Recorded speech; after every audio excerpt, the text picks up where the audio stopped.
شب برات کی انتہائی رحمتوں والی، برکتوں والی، عزتوں، مغفرتوں اور سعادتوں والی رات ہے۔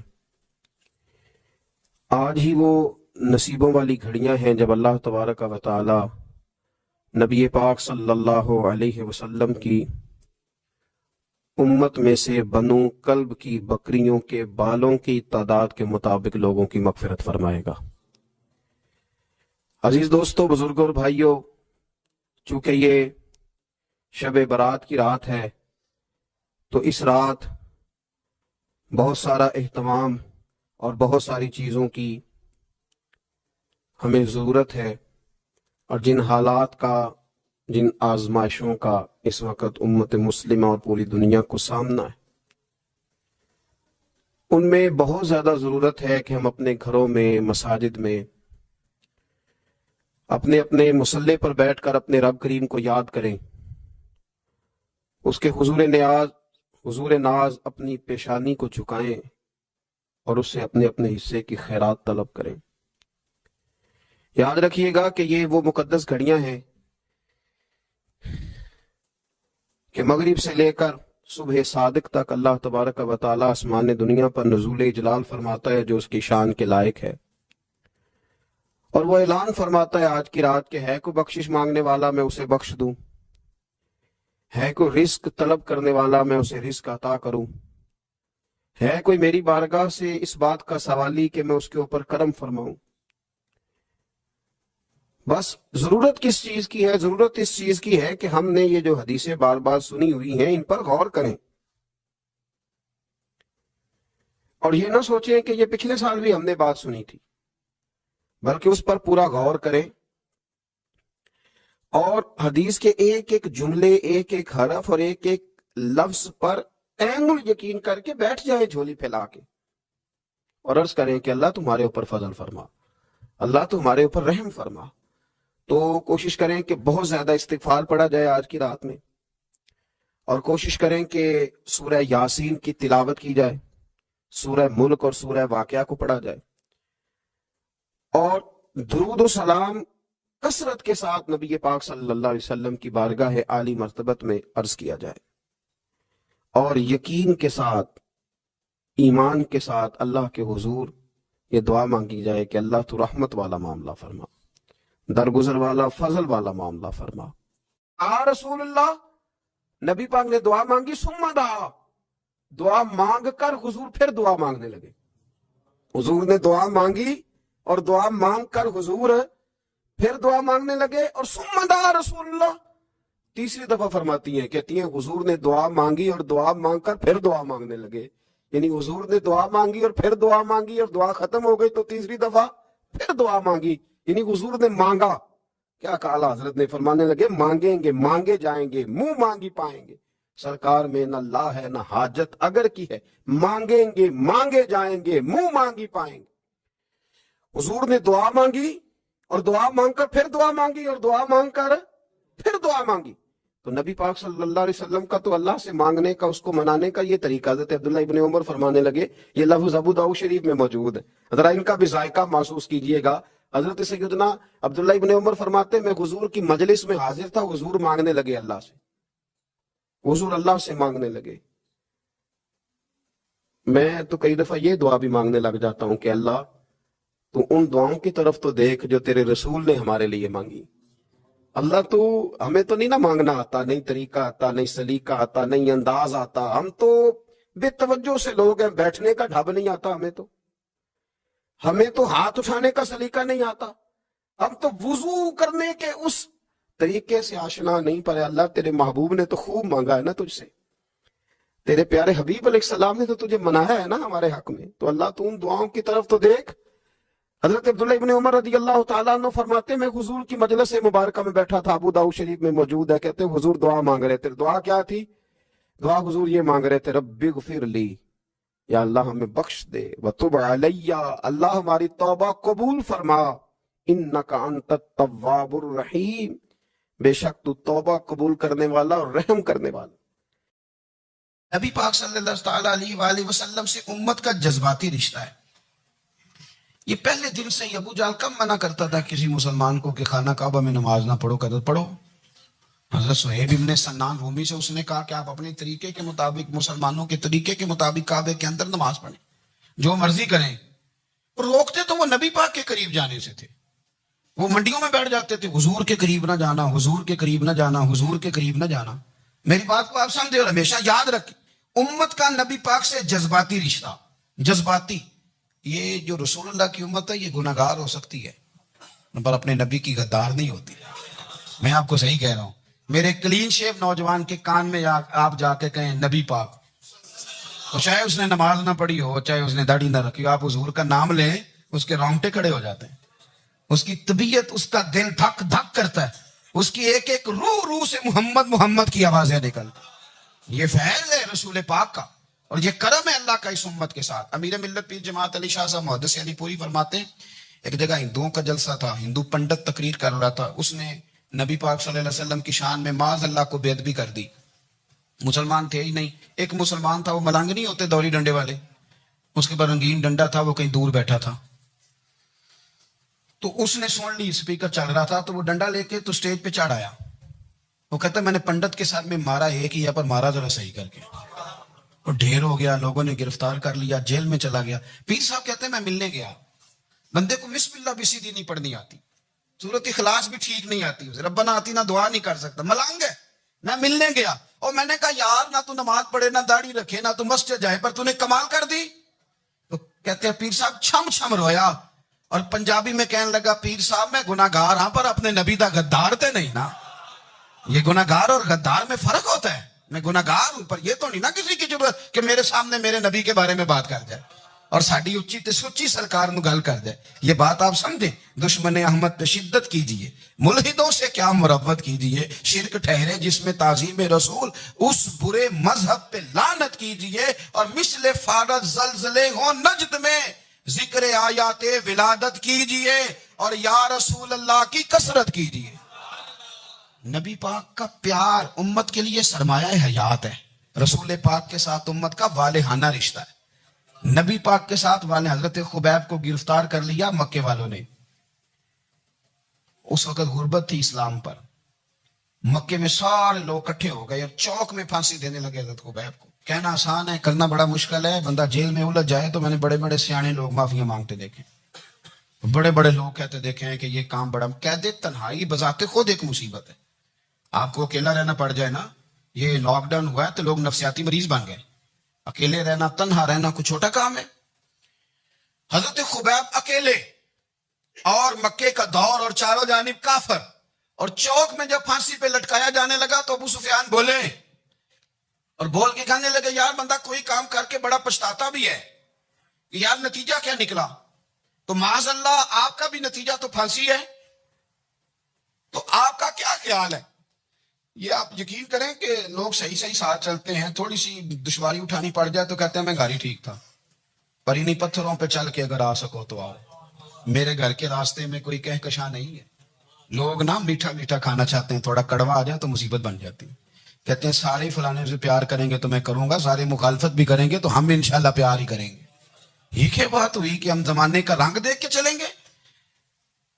اب بعض لوگ پچھتا رہے ہوتے. حضرت خبیب سے کہا، ابو سفیان نے ابھی کلمہ نہیں پڑھتے تھے، کہنے لگے تو اس وقت پھانسی پہ لٹک رہا ہے اور تیرے نبی مدینے میں اور آرام میں، اور ان کے صحابہ آرام میں، اہل بیت گھر میں. تیرے ذہن میں اگر اس وقت یہ بات ہو کہ اس وقت تیری جگہ پہ وہ ہوتے معاذ اللہ، تو پھر کیا ہوتا؟ مجمع غیروں کا، علاقہ غیروں کا. یہ ٹائم آیا تھا اب نعرہ رسالت لگانے کا. اب ٹائم آیا حضرت خبیب نے نعرہ رسالت لگانا ہے، پر لگانا کس طرح ہے کہ کافر یاد رکھیں. حضرت خبیب سے کہنے لگے اگر تیری جگہ حضور ہوتے تو پھر تیرا کیا خیال ہے معاذ اللہ؟ تو حضرت خبیب کہنے لگے تم ابھی بھی نہیں سمجھے. ٹھیک ہے میں مکے میں اکیلا ہوں، سارے لوگ مدینے میں ہیں، پر میں پچھتا نہیں رہا، میں تو فخر کر رہا ہوں. میں فخر کر رہا ہوں اس لیے کہ چوری کر کے جان نہیں دے رہا، مدینے والے کی عزت پہ جان دے رہا ہوں. میں فخر کر رہا ہوں. فرمایا سن، تو کہتا ہے تیری جگہ حضور ہوتے اور تم انہیں یہاں معاذ اللہ پھانسی پہ لٹکاتے. فرمایا سن، میں تو یہ بھی پسند نہیں کرتا کہ میں گھر میں بیٹھا ہوں اور میرے نبی کو ہلکا سا کانٹا بھی چبھ جائے. ہمارا اپنے نبی سے محبت کا رشتہ ہے، ایک کانٹا بھی حضور کے قدم مبارک میں چبھے ہمیں برداشت. مجمع ان کا تھا، نعرے لگ رہے تھے، ہم نے مسلمان پکڑ لیا، لیکن حضرت خبیب نے اکیلے، اللہ کرے آپ کو میری بات کی سمجھ آئے، اللہ کرے آپ کو سمجھ آئے، اکیلے جب پھانسی کے تختے کے قریب نعرہ لگایا نا کہ میں تو کانٹا بھی نہیں چبھنے دوں گا اپنے نبی کو، اب سارے ہار گئے. اب اس ایک جملے نے نا ان کو شکست خوردہ کر دیا. اب بول کچھ نہیں سکتے تھے، گردنیں جھک گئی. اور جب سناٹا چھایا تو ابو سفیان ساتھ والے سے کہنے لگا باقی ساری باتیں اپنی جگہ پر ہیں، پر اصحاب محمد سے پیار تو بڑا ہی کرتے ہیں نا. اور وہ کچا رنگ للاری والا جڑا چڑھدا تے لیندا رہندا، اے عشق تیرے دا رنگ محمد چڑھ جائے پھر نہیں لیندا. کہا یار پیار تو یہ کرتے ہیں نا، اس میں کوئی شک والی بات؟ اس پیار سے کافر ڈرتا ہے. نبی پاک کے ساتھ جذباتی وابستگی، حضور کے ساتھ غلاموں کا جذباتی رشتہ، اور نبی پاک صلی اللہ تعالی علیہ وسلم کی آمد پر تشکر کے جذبات. امام رازی نے لکھا ہے کہ حضرت موسیٰ کلیم اللہ علیہ السلام نے تورات کی تختیوں کے اندر ایک امت کا ذکر پڑھا کہ جو امت گناہ کا ارادہ کرے گی تو گناہ لکھا نہیں جائے گا جب تک کر نہ لے، اور نیکی کا ارادہ کرے گی تو رب ان کی نیکی لکھ دے گا، اور جب وہ کر لے گی تو اللہ 10 گنا اجر عطا کرے گا. اور وہ ایسی امت ہوگی کہ جن کے چہرے قیامت کے دن نور کی طرح چمکیں گے، اور وہ امت ہوگی جن کی اللہ تعالیٰ زمین ساری پاک فرما دے گا، جہاں نماز پڑھیں گے نماز ہو جائے گی. یہ تذکرے پڑھ کے تو حضرت موسیٰ کلیم عرض کرنے لگے اللہ یہ امت میری بنا دے. تو رب کریم نے فرمایا کہ موسیٰ نہیں، یہ تو میرے محبوب کی امت ہے. فرمایا یہ تو میرے نبی پاک کی امت، حضور کی امت. اللہ اکبر. حضرت موسیٰ معمولی آدمی نہیں، وہ جلیل القدر پیغمبر ہیں جن کا قرآن کے ہر سپارے میں تذکرہ ہے، کہیں واضح طور پہ کہیں اشارتاً، ہر پارے میں. اور حضرت موسیٰ اللہ کے وہ نبی ہیں جو رب سے ڈائریکٹ باتیں کریں کوہ طور. کہا اے موسیٰ یہ امت تو میرے نبی کی ہے. تو حضرت موسیٰ علیہ السلام عرض کرتے ہیں، امام رازی نے لکھا ہے، کہتے ہیں اے اللہ پھر مجھے اپنی نبی کی امت میں شامل کر. وہ یار ہمیں لوگ کہتے ہیں میلاد نہ مناؤ. جس امت میں آنے کے لیے حضرت موسیٰ نے دعا مانگی، جس محبوب کی غلامی کے لیے، ہمیں تو دعا بھی کوئی نہیں مانگنی پڑی، اللہ نے فضل سے ہی مدینے والے کا غلام بنا دیا. تو ہم حضور کے تذکرے نہ کریں، ہم تشکر نہ کریں، ہم نبی پاک صلی اللہ تعالی وسلم کی نعت نہ پڑھیں، ہم حضور کے آنے پر جشن کا اظہار نہ کریں. ہر وہ جائز طریقہ جس سے اظہار خوشی ہو سکے وہ میلاد پہ کرنا چاہیے، اور اس کے لیے اسباب بنانے چاہیے. امت کا ایک جذباتی انداز ہونا چاہیے نبی پاک کے ساتھ، ایک وارفتگی، ایک ذوق، ایک طبیعت کے اندر وجدان. نعرہ مطلب اس طرح نہ ہو کہ بس چل رہا ہے کام. میں نہیں ہوں قائل، میں کہتا ہوں پہلے تو کوئی لگائے نہ، اور پھر نعرہ جب لگتا تھا نا تو مسلمانوں کے نعرہ لگتا تھا تو بڑے بڑے لوگ کانپ جاتے تھے. صوفیاء نے لکھا ہے کہ حضرت عمر نے جب کلمہ پڑھا نا تو 39 بندے کلمہ پڑھتے تھے. تو نبی پاک نے رات کو دعا مانگی، اے اللہ عمر کو مسلمان کر کے اسلام کو عزت دے. حضرت عمر سویرے آ گئے، میں وہ تفصیل میں نہیں جاتا، بات لمبی. حضرت عمر جب آئے نا اور انہوں نے آتے جب کہا نا کہ میں کلمہ پڑھنے آیا، تو حضور اتنے راضی ہوئے کہ نبی پاک نے کہا اللہ اکبر. تو صحابہ نے نعرے لگائے اللہ اکبر اللہ اکبر، یعنی 40 لوگ مسلمان ہوئے تو نعرے لگے. ہمارے صوفیاء کہتے ہیں حضرت عمر کے آنے پر جب نعرے لگے تو بتاؤ کہ وہ تو نعرہ تکبیر لگا، نعرہ رسالت کیوں نہیں لگا؟ تو کہتے ہیں گویا ہمیں حضور نے یہ سمجھایا ہے، حضور کے اشاروں نے سمجھایا ہے کہ میں اب اپنے نعرے خود تو نہیں نہ لگاؤں گا، میں نے تو اللہ اکبر کہہ دیا، عمر آ گیا ہے میرے نعرے لگاتا رہے گا. نعرے لگیں گے. حضرت عمر نے پہلے دن ہی کہا کہ حضور آپ سچے رسول ہیں تو چھپ چھپ کے نماز کیوں پڑھیں؟ شروع ہو گئے نعرے. حضور آپ سچے ہیں تو چھپ چھپ کے نماز کا کیا مانا ہو؟ تو حضور نے فرمایا تیرا کیا ارادہ ہے؟ حضور سارے نہیں، ایک میں، ایک امیر حمزہ، ایک لائن کے آگے وہ لگ جائے، ایک کے آگے میں لگ جاؤں، اور باقی مسلمان جتنے ہیں کل 40 تھے، پیچھے 18 19 بچیں گے، تو ایک لائن میں وہ ہو جائیں، ایک میں آگے، ایک میں امیر حمزہ اور ایک میں ہوں. تو دیکھ لیتے ہیں یہ ہمیں نماز کیسے نہیں پڑھنے دیتے. ہاں دیکھ لیتے ہیں. آئے نا میدان میں ادھر آ ستمگر ہنر آزمائیں تو تیر آزما ہم جگر آزمائیں. اور غلامان محمد جان دینے سے نہیں ڈرتے، یہ سر کٹ جائے یا رہ جائے کچھ پرواہ نہیں کرتے. فرمایا بھی پتہ چل جاتا ہے نا، ایک لائن میں حضرت امیر حمزہ ہو گئے، ایک میں حضرت عمر ہو گئے. پہلے یہ مارتے تھے جو حرم شریف میں مسلمانوں کے طریقے پہ نماز پڑھتا تھا. یہ جلوسوں کی بڑی برکت ہے، اندر بیٹھے رہے نا چپ کر کے، نکل جائیں تو پتہ کچھ بھی نہیں چلتا. جب نکلتے ہیں نا لوگ کہتے ہیں جلوس کیا معنی ہے، تو میں بتاتا ہوں نا جلوس کا معنی کیا ہے. حضرت عمر نے باہر نکلے 2 لائنوں کا جلوس، لمبا بھی کوئی نہیں، بندے بھی 40 اور جناب فاروق اعظم باہر نکلے تو عمر کا نعرہ، عمر کا، حضرت عمر نے یوں کر کے آستینیں بازو کی چڑھا لی اور اپنے گلے میں جو ان کے رومال تھا نا اس کو یوں سینے پہ باندھا اور اس ہاتھ میں تلوار تھی تو یوں کر کے باہر لہرائی، کہنے لگے او مکے کے کافرو ادھر آؤ میرے سامنے، جس نے اپنی بیوی بیوہ کرانی ہو، جس نے بچے یتیم کرانے ہوں، وہ آئے میدان میں، مصطفیٰ کے غلام آج سڑکوں پہ نکل آئے میدان میں ہمارے سامنے ہمارا مقابلہ کرے، آئے نا میدان میں، ہم نکلے ہیں، اب ہم یہاں کعبے میں اعلانیہ نماز پڑھیں گے، ہم پڑھیں گے، طاقت ہے تو آؤ نا ہمارا مقابلہ کرو، آؤ۔ کفر بذات خود بہت بڑا جھوٹ ہے، اور جھوٹ کے پیر بس دو بندے نکلے تلواریں لے کے آگے آگے، تو پھر حضرت عمر نے اعلانیہ نماز پڑھوائی خانہ کعبہ۔ تو میرے بھائی رسول اللہ صلی اللہ علیہ وسلم کے غلام تو جب نعرہ لگاتے تھے تو ہو ہی کمال جاتا تھا۔ پھر بریلی کے امام بولے، کہنے لگے پیش حق مجدہ شفاعت کا سناتے جائیں، حضور قیامت کے دن آگے آگے نا ہمارے آگے آگے خوشخبری دیں گے، کہیں گے تم فکر نہ کرو، آ جاؤ میں تمہیں بخشواتا ہوں، میں تمہاری سفارش، آ جاؤ پیچھے پیچھے۔ حضور نہ پیش حق مجدہ شفاعت کا سناتے جائیں گے۔ یقین کریں بریلی کے امام کو بھی بڑا ہی رنگ آتا ہے بیان کرنے کا، کہنے لگے آپ روتے جائیں گے، اللہ کو منانا نا حضور نے، کہتے ہیں پیش حق مجدہ شفاعت کا سناتے جائیں گے، آپ روتے جائیں گے پر ہم کو ہنساتے جائیں گے، باغ جنت میں محمد مسکراتے جائیں گے، پھول رحمت کے گریں گے ہم اٹھاتے جائیں گے، اور حشر میں ہوگا ہمارا داخلہ اس شان سے ہم یا رسول اللہ کا نعرہ لگاتے جائیں، ہم یا رسول اللہ کا نعرہ۔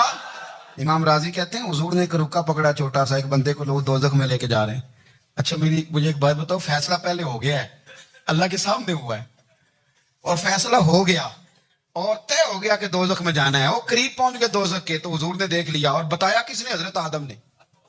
حضرت آدم کہنے لگے حضور وہ آپ کے غلام کو دوزخ میں لے جا رہے ہیں، نبی پاک آگے گئے، کیا پڑھتے ہیں ہمارے بھائی؟ حضور نے مجھے ان سے چھڑا کے چھوڑ دیا۔ نبی پاک صلی اللہ علیہ وسلم آگے گئے، فرمایا ادھر آؤ، کہاں لے کے جا رہے ہو؟ اللہ کے سامنے فیصلہ ہوا ہے نا، فرشتوں نے کیا ہے نا، فرشتے کو کسی سے بددیانتی تو نہیں نہ کرتے، فرشتوں نے جو کیا ٹھیک کیا ہے نا، کیوں لے کے جا رہے ہو؟ سونے گناہ زیادہ ہے، نیکیاں تھوڑی ہیں، فرمایا میرے سامنے تولو۔ کسی فرشتے نے نہیں کہا کہ سونے ہم معاذ اللہ ہم کو بے ایمان ہے، ہماری کوئی سے زید چل ساڈا کوئی بننا سان جائے دے نال، بھائی میرا مطلب ہے صحیح تولا ہے، فیصلہ ہے، اور میں دوبارہ تولو۔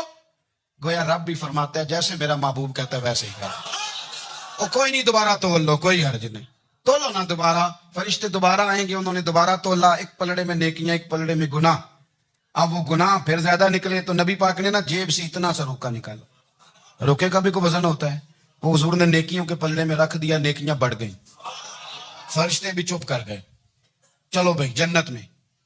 میری طرح کا تھا نا پتہ سارا سردار نے کیتی ہے، پتہ تو تھا نا اسے من نانم کے من دانم، تو سیدھا حضور کے قدموں سے جا لگا، کہنے لگا سونیا میں تو ساری زندگی گناہ کرتا رہا، یہ کون سی نیکی ہے؟ تو حضور فرمانے لگے چپ کر، جنت کا دروازہ کھول گیا، تو جا جنت میں۔ حضور رکے میں کیا ہے؟ فرمایا تو نے ایک دن درود و سلام نہیں پڑھا تھا، اور میں نے تیرا سنبھال کے رکھا ہوا تیرا درود شریف، اور نعرے رسالت بھی تو نے لگائے تھے، وہ تو کھول کے میرے تذکرے میں نے تیرا سنبھال لیا، دوزخ میں تو کیا میرا سایہ نہ جائے، کیونکہ رسول پاک سے دیکھا نہ جائے، میرے رسول پاک۔